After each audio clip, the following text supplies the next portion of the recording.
I call this the investment pie chart. And in most cases, again, folks, we're working with savers and we're coupling those strategies that we might have with Charles Schwab with either savings at their bank.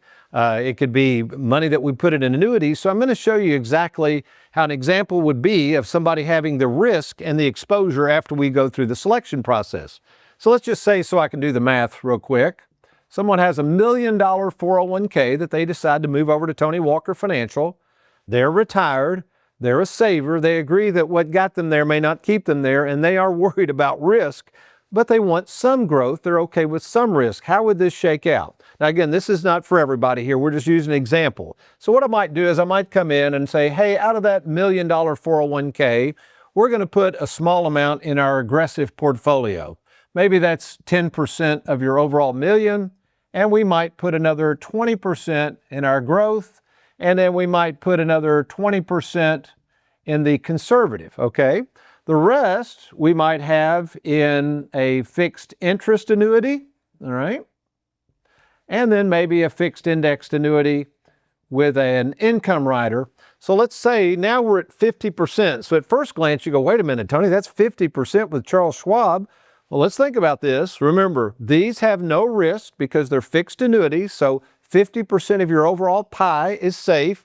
And then as we break this out, really this one and the growth essentially are the only ones that are totally exposed to the stock market. So maybe that's what, roughly 300,000. So roughly 200,000 of that is in the market, and that our conservative only has about 20% in the market. So if we have 20, that's 200,000, that's 40,000.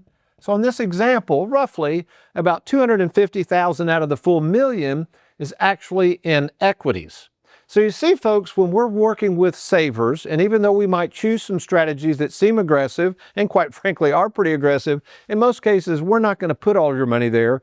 Our job is to make sure, based on the income plan, the game plan, that we've strategized the actual strategies to meet the needs of our clients. So again, if you need somebody like this to really sit down and go through these strategies, set up a game plan for retirement, why don't you do this? Log on to TonyWalkerFinancial.com, click on that Let's Get Started, or call us anytime at 877-499-9255. Thanks for watching. We hope you enjoyed that video. If you'd like, check out these other clips. And be sure to hit that like button and that subscribe button for more videos.